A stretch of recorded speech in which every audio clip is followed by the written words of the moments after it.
नमस्कार, बहुत स्वागत है आपका रिपोर्टर लाइव में। मैं हूं आपके साथ योगेश पांडे। रिपोर्टर लाइव में हम बात करेंगे दिन भर की बड़ी खबरों पर और हर खबर पर देंगे हमारे सहयोगी अपडेट। शुरुआत करेंगे दिल्ली से, जहां पर प्रधानमंत्री नरेंद्र मोदी ने लोकसभा के बाद आज राज्यसभा में भी विपक्ष के सवालों के जवाब दिए हैं। खबर पर ज्यादा जानकारी दे रहे हैं हमारे सहयोगी नितिन चौधरी। राज्यसभा में राष्ट्रपति के अभिभाषण पर प्रस्ताव का धन्यवाद देते हुए प्रधानमंत्री नरेंद्र मोदी ने आज 85 मिनट के भाषण में तमाम विपक्ष के लोगों पर आज हमला बोला है। प्रधानमंत्री नरेंद्र मोदी ने आप साफ कर दिया कि बेरोजगारी की जो बात यहाँ पर विपक्ष करता था, लेकिन बेरोजगारी जो है कहीं भी देश के अंदर नजर नहीं आ रही है। लेकिन प्रधानमंत्री ने आज 85 मिनट के भाषण में तमाम विपक्ष पे अपने हमला बोलते हुए कहा, तमाम विपक्ष के जो सवालों का जो जवाब है आज प्रधानमंत्री नरेंद्र मोदी ने आज राज्यसभा के अंदर दिया था। पीएम मोदी ने नेहरू गांधी फैमिली अनुच्छेद 356, नौकरी, बेरोजगारी जैसे मुद्दों को उठाया है। पीएम मोदी ने अपने भाषण में समेटते हुए कहा कि जिन्होंने सत्ता का अलावा कुछ नहीं दिखता है, उन्होंने कथित नीति, अनाथ नीति और तबादली कर दिया है। उन्होंने चेतावनी देना चाहता हूँ, इस सदन में गंभीरता के साथ उनसे कहना चाहता हूँ कि अपने राज्यों में जाकर समझे गलत रास्ते पर चले जाएंगे। पड़ोस के देश का हाल देख रहे हैं, अनुपात सानप कर्ज लेकर क्या हालात हो रही है। पीएम मोदी ने कहा कि इनकी सोच की कर्ज ने ले लिया है, भुगतान आने वाली पीढ़ी ही करेगी। करो के घी पाओ, और यह सोचने वाले राज्य को भी तबाह करेगी। यही देश में बर्बादी करने वाले देश है। पड़ोसी देश में देखा तो दुनिया में उन्होंने कई कर्ज देने के लिए तैयार नहीं है। जहां आज राज्यसभा के अंदर देश के प्रधानमंत्री नरेंद्र मोदी ने तमाम विपक्ष के नेताओं को जवाब दिया था, वहीं कहा जा रहा है कि जिस तरीके से काफ़ी देशों में भुखमरी आ रही है, तो उसी को पड़ोस के देश को देखते हुए जो है कर्ज देने के लिए भी तैयार नहीं है। प्रधानमंत्री नरेंद्र मोदी ने आज अपनी सरकार की भी नीतियों को गिनाते हुए कहा कि जिस तरीके से भारतीय जनता पार्टी अपना कार्य कर रही है और देख रहे हैं जिस तरीके से मैं अच्छा कार्य कर रहा हूँ, देशों को जोड़ने का कार्य कर रहे हैं, तो प्रधानमंत्री नरेंद्र मोदी ने आज अपने अभिभाषण में 85 मिनट के भाषण में यही सारी चीज़ों को विपक्ष पर हमला बोलते हुए नजर आए थे। कैमरामैन निकांत के साथ मैं नितिन चौधरी, इंडिया वॉइस। राहुल गांधी के बाद कांग्रेस अध्यक्ष मल्लिकार्जुन खड़गे की तरफ से राज्यसभा में दिए गए भाषण के कुछ अंश को संसद के रिकॉर्ड से हटा दिया गया है। खबर पर ज्यादा जानकारी दे रही है हमारी सहयोगी पूजा झा। राहुल गांधी के बाद मल्लिकार्जुन खड़गे के राज्यसभा में दिए गए भाषण के कुछ हिस्सों को संसदीय रिकॉर्ड से हटा दिया गया।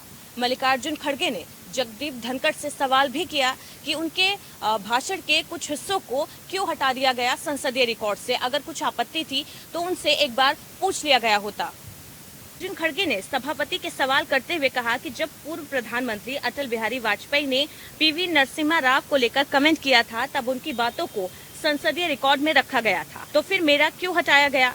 खड़गे ने कहा, रिकॉर्ड से हटाने से पहले आप मुझसे सवाल पूछ सकते थे। खड़गे ने कहा, मुझे नहीं लगता कि मेरी ओर से दिए गए भाषण में कुछ भी असंसदीय है और ना ही मैंने किसी पर कोई आरोप लगाया, लेकिन मेरी ओर से इस्तेमाल किए गए शब्दों को गलत समझा जा रहा है। अगर आपको किसी प्रकार का संदेह है तो आप दूसरे तरीके से मुझसे पूछ सकते हैं, लेकिन आपने मेरे भाषण में 6 जगह मेरे शब्दों को हटाने का निर्देश दिया। आपको बता दें, राहुल गांधी ने भी अपने भाषण के दौरान प्रधानमंत्री नरेंद्र मोदी, अडानी का नाम लेकर कई आरोप लगाए थे। राहुल गांधी के भाषण पर सत्ता पक्ष की ओर से कई आरोप लगे थे। अब इसे सदन की कार्यवाही से हटा दिया गया है। तो राज्यसभा की कार्यवाही के दौरान मल्लिकार्जुन खड़गे ने जो भाषण दिया था, उसमें से कुछ शब्दों को संसदीय रिकॉर्ड से हटा दिया गया, जिस पर मल्लिकार्जुन खड़गे ने आपत्ति जताई है। उन्होंने कहा है, अगर शब्दों पर किसी तरह का कोई संदेह था तो मुझसे पूछ लिया गया होता। इस तरीके से उनके भाषण से कुछ शब्दों को हटाना निंदनीय है। कैमरामैन शैंकी के साथ मैं पूजा झा। भर्ती घोटाले मामले को लेकर के राजधानी देहरादून पहुंचे युवाओं पर पुलिस ने जमकर लाठीचार्ज किया है। खबर की जानकारी दे रहे हैं हमारे सहयोगी सौरभ भाटिया। राजधानी देहरादून में तमाम बेरोजगार सड़कों पर है। लगातार जिस तरीके से आप देख सकते हैं कि अब से कुछ देर पहले यहाँ पर पथराव हुआ, पुलिस के द्वारा लाठीचार्ज किया गया। तमाम छात्र जो है सुबह से ही यहाँ पर मौजूद थे, जो लगातार मांग कर रहे थे कि पूरे मामले की सीबीआई जांच हो, उसके बाद ही नियुक्ति प्रक्रिया जो है जारी हो सके। लगातार जो इस बात की मांग को लेकर सुबह से ही हजारों की संख्या में छात्र पहले गांधी पार्क तक पहुंचे, जहां पर उनके द्वारा प्रदर्शन किया गया। बाकायदा जो शांतिपूर्ण तरीके से जो प्रदर्शन हो रहा था उसको आप खुद ही देख सकते हैं, लेकिन उसके बावजूद जब पुलिस के द्वारा लाठीचार्ज किया गया, उसके बाद छात्रों के द्वारा जो पत्थर फेंके गए, आप देख सकते हैं कितने बड़े पत्थर जो है छात्रों के द्वारा यहाँ पर फेंके गए थे। बाकायदा छात्र ये इस बात की मांग लगातार कर रहे थे कि सरकार सबसे पहले इस पूरे मामले की सीबीआई जांच करे और जांच के बाद ही आगे की जो है नियुक्ति प्रक्रियाओं को शुरू किया जाए। आपको बता दें कि देर रात जब ये पूरा प्रकरण सामने आया था, उस समय भी पुलिस की भूमिका पर सवाल उठे थे कि पुलिस के द्वारा जो छात्रों के साथ मारपीट हुई थी, जिसके चलते ये नतीजा देखने को मिला कि सुबह तमाम छात्र यहाँ सड़कों पर पहुंच गए। पहुंचने के बाद उग्र आंदोलन होने लगा। हालांकि पुलिस ने लंबे समय तक इन छात्रों को पहले रोक के रखा और उसके बाद जब जो छात्र उग्र हुए तो लाठीचार्ज भी हुआ और पथराव भी हुआ। कैमरामैन हर्ष उनियाल के साथ में सौरभ भाटिया, इंडिया वॉइस, देहरादून। वहीं लाठीचार्ज के बाद आंदोलनरत छात्र धरने पर लगातार बैठे रहे हैं और जीरो ग्राउंड का जायजा लिया हमारे सहयोगी सौरभ भाटिया ने। सुबह से ही गांधी पार्क के बाहर आंदोलन कर रहे तमाम युवा बेरोजगारों को अब पुलिस ने लाठीचार्ज के बाद गिरफ्तार करना शुरू कर दिया है। लगातार आंदोलनकारी छात्र पुलिस का विरोध कर रहे हैं, सरकारी सिस्टम का विरोध कर रहे हैं। वो लगातार ये मांग कर रहे हैं कि पहले सीबीआई जांच कराई जाए, उसके बाद वो आगे परीक्षा को कराया जाए। इससे कुछ देर पहले ही यहाँ पर हमने लाठीचार्ज देखा था, बकायदा पथराव देखा था। अब जो है छात्र एक बार फिर गांधी पार्क के बाहर धरना दे रहे थे, तो उसके दौरान भी पुलिस के द्वारा अब उन छात्रों को गिरफ्तार किया जा रहा है। बकायदा जोर आजमाइश आप देख सकते हैं, जिसको लेकर छात्र पहले ही विरोध कर चुके हैं, क्योंकि कुछ देर पहले जो लाठीचार्ज देखा उसके बाद जो पुलिस का इस समय आप लोग देख रहे हैं लगातार जो गिरफ्तारियां हो रही है, एक के बाद एक लोगों को गाड़ी में बंद किया जा रहा है, बैठाया जा रहा है। लगातार ये बात पहले ही पुलिस अधिकारियों के द्वारा कह दी गई थी कि तमाम जो छात्र है वो शांतिपूर्ण तरीके से आंदोलन करे, वह जो गिरफ्तारी देने को तैयार हो तो गिरफ्तारी दे, अन्यथा की स्थिति में पुलिस जो कार्रवाई करेगी। लेकिन अब जिस तरीके के हालात सामने आ रहे हैं उससे अंदाजा लगाया जा सकता है कि हालात इस समय राजधानी देहरादून के किस तरीके के।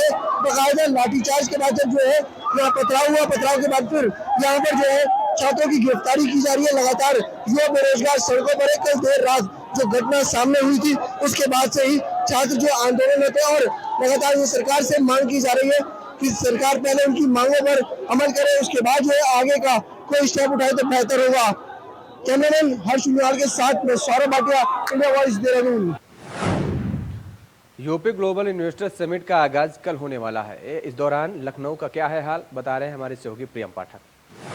राजधानी लखनऊ में ग्लोबल इन्वेस्टर समिट और G20 को लेकर सभी तैयारियां तकरीबन पूरी हो चुकी हैं। बड़े बड़े बैनर और पोस्टर के जरिए राजधानी लखनऊ को सजाया संवारा गया है और लखनऊ की और उत्तर प्रदेश के अंदर किस तरीके से सरकार ने पिछले 5 सालों में कार्य किए हैं उनको भी दिखाने का प्रयास इन बैनर पोस्टर के जरिए किया गया है। किस तरीके से एक्सप्रेसवे का निर्माण किया गया है, किस तरीके से जो युवा शक्ति है उत्तर प्रदेश की उससे रूबरू कराने का प्रयास किया गया है, किस तरीके से डिफेंस के क्षेत्र में कार्य चल रहे हैं उसको भी कहीं ना कहीं बताने का इस इन्वेस्टर समिट में जो बैनर पोस्टर लगाए गए हैं उसके जरिए प्रयास किया गया है। अगर आप देखें तो चाहे वो 1090 चौराहा हो, मुख्यमंत्री आवास हो, पूरा ही लखनऊ इस समय बैनर और पोस्टर से एक नए रंग में रंगा हुआ नजर आ रहा है और उसके जरिए उत्तर प्रदेश के अंदर किस तरीके से सरकार ने लॉ एंड ऑर्डर को लेकर कार्य किए हैं इन सभी चीजों को दिखाने का प्रयास पूरा इस बड़े बड़े बैनर और पोस्टर्स के जरिए किया गया है, ताकि वो उत्तर प्रदेश के अंदर जो योगी सरकार जब से आई है तो उसने किस तरीके से कार्य किए हैं उनसे आने वाले मेहमानों को रूबरू करवाया जा सके। और कहीं ना कहीं उत्तर प्रदेश में जो जिस तरीके से सरकार का दावा है कि एक विकास की नई इबारत को गढ़ा गया है उसको भी इस बैनर पोस्टर के जरिए दिखाने का प्रयास किया गया है और आने वाले मेहमानों से इन सभी सरकार की उपलब्धियों से भी इसके जरिए रूबरू करवाया जाएगा। कैमरामैन सुभाष चंद्रा के साथ मैं प्रियम पाठक, इंडिया वॉइस, लखनऊ। हाईवे चौड़ीकरण को लेकर के केंद्र से मिले सहयोग पर धामी सरकार ने केंद्र सरकार का धन्यवाद किया है। इस खबर पर ज्यादा जानकारी दे रहे हैं हमारे सहयोगी अभय कैदरा। मुख्यमंत्री पुष्कर सिंह धामी ने केंद्रीय सड़क एवं परिवहन मंत्री नितिन गडकरी और प्रधानमंत्री नरेंद्र मोदी का आभार प्रकट किया है। राज्य में नेशनल हाईवे से जुड़े हुए बजट की जो परियोजनाएं थी उन परियोजनाओं के लिए बजट स्वीकृत होने पर मुख्यमंत्री ने यह आभार प्रकट किया है। राज्य के विकास के लिए नेशनल हाईवे का चौड़ीकरण होना जरूरी था, जिसमें 3 बड़े हाईवेज के लिए केंद्र की सरकार से बजट स्वीकृत किया गया है। सबसे बड़ा ऋषिकेश भानियावाला जो सड़क थी उसको हाईवे में जोड़ने के बाद उसके 4 लेन की स्वीकृति यहाँ पर मिल चुकी है। 1000 करोड़ से ज़्यादा की स्वीकृति उस बजट के लिए की गई है। इसके अलावा बरेली सितारगंज हाईवे के चौड़ीकरण की भी स्वीकृति यहाँ पर मिल चुकी है। इसी तरीके से बरेली पीलीभीत हाईवे की चौड़ीकरण की भी स्वीकृति मिल चुकी है। यानी कुल मिलाकर 3091 करोड़ का बजट केंद्र की तरफ से इस नेशनल हाईवे के लिए स्वीकृत किया गया है। राज्य में इस बजट से स्थानीय विकास और तेज यहाँ पर होगा, सड़क मार्ग और सुदृढ़ यहाँ पर होंगे और राज्य की जो यातायात व्यवस्था होंगी और सुदृढ़ होगी। यानी सैलानी आसानी से यहाँ पर पहुँच सकते हैं और राज्य का जो बजट होगा उसके लिए राज्य के विकास में अपनी महत्वपूर्ण भूमिका अदा कर सकते हैं। सीधे तौर पर कहें तो मुख्यमंत्री पुष्कर सिंह धामी लगातार विकास के क्षेत्र में उत्तराखंड के भीतर नई इबारत लिखते हुए नजर आ रहे हैं और ये केंद्र के सहयोग से सब कुछ फलीभूत हुआ नजर आ रहा है। ऐसे में मुख्यमंत्री धामी का जो संकल्प है राज्य विकास के लिए वो भी साकार होता हुआ नजर आ रहा है। कैमरामैन नसुनियाल साथ अभय कैंतुरा, इंडिया वॉइस, देहरादून। लखनऊ का नाम बदलने को लेकर यूपी का सियासा पारा हाई हो गया है और इस खबर पर ज्यादा जानकारी दे रहे हैं हमारे सहयोगी चंदन वर्मा। मुख्यमंत्री पुष्कर सिंह धामी ने केंद्रीय सड़क एवं परिवहन मंत्री नितिन गडकरी और प्रधानमंत्री नरेंद्र मोदी का आभार प्रकट किया है। राज्य लखनऊ की नगरी, तहजीब और अदब का शहर लखनऊ, इसीलिए कहा जाता है मुस्कुराइए आप लखनऊ में है। लेकिन इन दिनों लखनऊ अपने नाम बदलने की सियासत को लेकर सुर्खियों में बना हुआ है। लखनऊ का नाम बदलकर लखनपुर और लक्ष्मणपुर करने की मांग तेज हो गई है, जिसके बाद इस पर कई तरह की प्रतिक्रिया देखने को मिल रही है। डिप्टी सीएम ब्रजेश पाठक ने भी इस पर अपनी प्रतिक्रिया दी है। उन्होंने कहा है कि सभी जानते हैं भगवान राम ने इसे लखन को भेंट किया था। उसके बाद से सोहेल देव, भारतीय समाज के जो प्रमुख है ओम प्रकाश राजभर, उन्होंने भी मुख्यमंत्री योगी आदित्यनाथ को एक पत्र लिखा है, जिसमें उन्होंने कहा है गाजीपुर और बहराइच का भी नाम बदला जाए। कैमरामैन सुभाष चंद्रा के साथ चंदन वर्मा, इंडिया वॉइस, लखनऊ। वहीं त्रिपुरा विधानसभा लेकर बीजेपी ने अपना संकल्प पत्र जारी कर दिया है। संकल्प पत्र में क्या कुछ खास है, बता रहे हैं हमारे सहयोगी नितिन चौधरी। भाजपा के राष्ट्रीय अध्यक्ष जेपी नड्डा ने आज विधानसभा चुनावों के मद्देनजर रखते हुए अग्रतल में आज अपना घोषणा पत्र जारी कर दिया है। भारतीय जनता पार्टी का कहना है कि जिस तरीके से घोषणा पत्र में उन्होंने जारी किया और उसमें उनके साथ में वहाँ के जो मुख्यमंत्री हैं वो खुद उनमें शामिल थे, लेकिन उसके बाद जिस तरीके से आज घोषणा पत्र जारी हुआ है भारतीय जनता पार्टी ने किया है, तो उस घोषणा पत्र में आखिरकार ये क्या क्या चीज़ें उसमें लिखी हुई हैं, तो उसी को देखते आज भारतीय जनता पार्टी ने अपने घोषणा पत्र जारी किया है। भारतीय जनता पार्टी के अध्यक्ष जेपी नड्डा ने कहा कि संकल्प पत्र की चर्चा के साथ ही इसका महत्व भी चर्चा करता हूं। दूसरी पार्टी घोषणा पत्र लाती है तो उनकी पार्टी के लोग की महत्व नहीं देती है। बीजेपी का कोई प्रतिनिधित्व देती है तो उसे लोग समझते हैं। देश को लोग इंतजार करते हैं कि बीजेपी का संकल्प पत्र क्या होगा। उन्होंने कहा कि 70 साल में कभी आपने सुना नहीं था कि नेता अपने रिपोर्ट कार्ड लेकर आता है, लेकिन जब भाजपा का नेता सामने आते हैं तो अपना रिपोर्ट कार्ड लेकर आते हैं और अगर आगे का रेड मैप भी तैयार कर लिया जाता है। भाजपा ने वादा किया है कि त्रिपुरा में लगातार दूसरी बार सत्ता में आने की, वहीं आदिवासी क्षेत्रों के लिए अधिक स्वच्छता, किसानों की आर्थिक सहायता और रबर अधिक उद्योग में वरिष्ठ विनिर्माण क्षेत्रों में वृद्धि करेंगे। राज्य में 16 फरवरी को होने वाले विधानसभा चुनावों के लिए भाजपा के अध्यक्ष जेपी नड्डा ने पार्टी का घोषणा पत्र जारी करते हुए कहा कि धार्मिक गुरु अनुकूल चंद्र के नाम पर सभी के लिए 5 रुपये का भोजन योजना शुरू करने के साथ ही अग्रतल में एक क्षेत्रीय चिकित्सा विज्ञान संस्थान की स्थापना भी की जाएगी। जहां पार्टी के राष्ट्रीय अध्यक्ष जेपी नड्डा ने आज त्रिपुरा के अंदर अग्रतल में आज अपना जो है घोषणा पत्र जारी करते हुए कहा कि उसमें जो काफ़ी किसानों की बात की जाए तो किसानों के मुद्दे को भी लेकर भारतीय जनता पार्टी पूरा कार्य कर रही है। लेकिन उसके बाद में परिवर्तन की बात की जाए तो भारतीय जनता पार्टी यदि एक बार दोबारा सत्ता में वापसी आती, जो आज जो घोषणा पत्र जारी किया था किसानों के मुद्दे हैं, बिजली हो या तमाम बड़ी बड़ी जो चीज़ें इसमें वादे किए हैं, उस घोषणा पत्र को भारतीय जनता पार्टी अमल करते हुए नजर आएगी। कैमरामैन निकांत के साथ मैं नितिन चौधरी, इंडिया। वहीं G20 में शामिल होने वाले लोगों के लिए स्वागत के लिए आगरा में वर्टिकल गार्डन लगाया गया, लेकिन अब ये धराशायी हो गया है। खबर पर ज्यादा जानकारी दे रहे हैं हमारे सहयोगी मयंक त्यागी। देश को एक तरफ G20 की मेजबानी का मौका मिला है, उसी को लेकर आगरा में पहली बैठक 11 फरवरी को है। तैयारियों के हजूम की बात की जाए तो पूरे आगरा को दुल्हन की तरह सजा दिया गया है और कहीं ना कहीं आगरा की रात्रि को देखा जाए तो चमचमाती आगरा की ये ज़िंदगी कहीं ना कहीं G20 के मेहमानों के लिए एक उत्सुकता का बड़ा बेहतरीन उदाहरण होगा। लेकिन आगरा में मेहमानों के लिए बनाए गए वर्टिकल पार्क अचानक धराशायी होने से प्रशासन की तैयारियों पर एक सवाल उठ गया है। आपको बता दें कि मेहमानों के लिए बनाए गए वर्टिकल पार्क रातों रात धराशायी हो गया, जिसकी मरम्मत का कार्य प्रशासनिक अधिकारी गिरने के बाद लगातार करते दिखाई दे रहे हैं। लेकिन 11 तारीख तक वर्टिकल पार्क को एक अच्छी छवि देने का प्रयास प्रशासन लगातार करते दिखाई दे रहा है, लेकिन धराशायी होने से चलते प्रशासन की छवि धूमिल होती भी नजर आई है। कैमरा पर्सन अंकुर के साथ मैं मयंक त्यागी, इंडिया वॉइस, आगरा। उत्तराखंड के मुख्यमंत्री पुष्कर सिंह धामी अपने सरल छवि के लिए लोकप्रिय हैं और इसी कड़ी में सबसे हैंडसम मुख्यमंत्रियों में उत्तराखंड के मुख्यमंत्री ने नंबर 1 हासिल किया है। खबर पर ज्यादा जानकारी दे रहे हैं हमारे सहयोगी अभय कैंतुरा। मुख्यमंत्री पुष्कर सिंह धामी मुख्यमंत्रियों की सूची में, मुख्यमंत्रियों के सर्वे में सबसे हैंडसम मुख्यमंत्री साबित हुए हैं। मुख्यमंत्री पुष्कर सिंह धामी का जो कुशल नेतृत्व है, उस कुशल नेतृत्व के चलते उत्तराखंड राज्य विकास की नई इबारत लिख रहा है।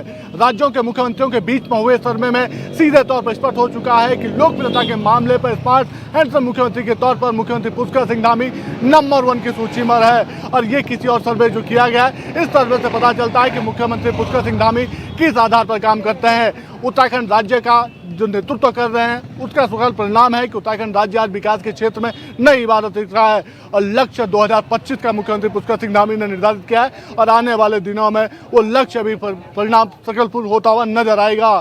कैमरामैन हसना साथ अभय कैंतुरा, इंडिया वॉइस, देहरादून।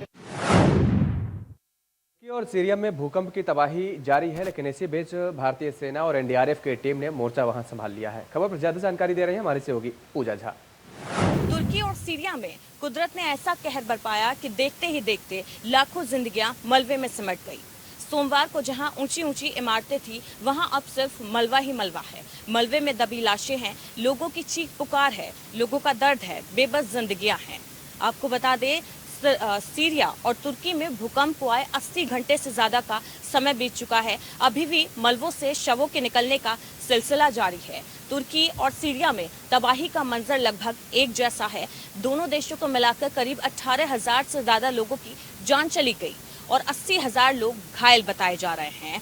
हर तरफ चीख पुकार है, लोग सदमे में हैं कि अचानक क्या हुआ, कुदरत ने ये कैसा कहर बरपाया है। वहीं कई देश इस संकट की घड़ी में मदद के लिए आगे आए हैं। भारत ने भी मदद का हाथ आगे बढ़ाया है और बड़े पैमाने पर राहत सामग्री तुर्की को भेजी गई है। इसके अलावा सेना, एयरफोर्स के जवान, एनडीआरएफ की टीमें, एसडीआरएफ की टीमें, डॉक्टर्स की टीम बड़े पैमाने पर तुर्की भेजी है ताकि लोगों को इस मुश्किल घड़ी में कुछ राहत मिल सके। कैमरामैन शैंकी के साथ मैं पूजा झा। भारत में भी अब ट्विटर यूजर्स को ब्लू टिक के लिए पेमेंट करनी पड़ेगी। खबर पर ज्यादा जानकारी दे रहे हैं हमारे सहयोगी दिनकर आनंद। ट्विटर ने आखिरकार भारत में अपने प्रीमियम सर्विस यानी कि ब्लू ट्विटर को लॉन्च कर दिया है। बता दें कि लॉन्च के साथ ही जो युवक अपने ट्विटर को ब्लू टिक लेना चाहते हैं, उसके लिए उन्हें प्रति माह मोबाइल फ़ोन के लिए 950 रुपये पे करने होंगे, तो वहीं वेब के लिए 650 रुपये देने होंगे। बता दें कि इस ऐलान के बाद काफ़ी सुर्खियों में एलन मस्क दिखाई दे रहे हैं। ट्विटर पे वो ट्रेंड कर रहे थे। वहीं आपको बता दूं कि अगर आप इस सर्विस का इस्तेमाल करना चाहते हैं तो आप तुरंत अपने ट्विटर पर जाकर लॉगिन कर सकते हैं। वहीं बता दें कि इससे पहले यानी कि पिछले साल 2022 में ही यह प्लान कनाडा, ऑस्ट्रेलिया, ब्रिटेन यानी कुछ देशों में लॉन्च कर दी गई थी। कैमरा पर्सन निकांत के साथ मैं दिनकर आनंद, इंडिया वॉइस। क्या हरिद्वार में वर्षों से मांग की जा रहे इंटरनेशनल एयरपोर्ट को लेकर के अब धामी सरकार सपनों को पूरा करने जा रही है? खबर पर ज्यादा जानकारी दे रहे हैं हमारे सहयोगी विकास चौहान। धर्मनगरी हरिद्वार में एयरपोर्ट को लेकर एक बार से फिर से कयावत शुरू हो गई है। खुद कैबिनेट मंत्री सतपाल महाराज का ये कहना है कि हरिद्वार में 2 जगह ऐसी हैं जहां पर एयरपोर्ट बनने की संभावनाएं देखी जा रही हैं, क्योंकि जोली ग्रांट एयरपोर्ट ऐसा है कि वहां पर केवल एक तरफ से ही हवाई जहाज उतरते और चढ़ते हैं। इसलिए इंटरनेशनल स्तर पर एक ऐसा इंटरनेशनल एयरपोर्ट यहाँ पर बनाने की कयावत की जा रही है, जहाँ पर पूरे देश से ही नहीं विदेशों से भी यात्री आएँ और 4 धाम की यात्रा और हरिद्वार जो धर्म नगरी है, कुंभ नगरी है, वहाँ पर आ सकें।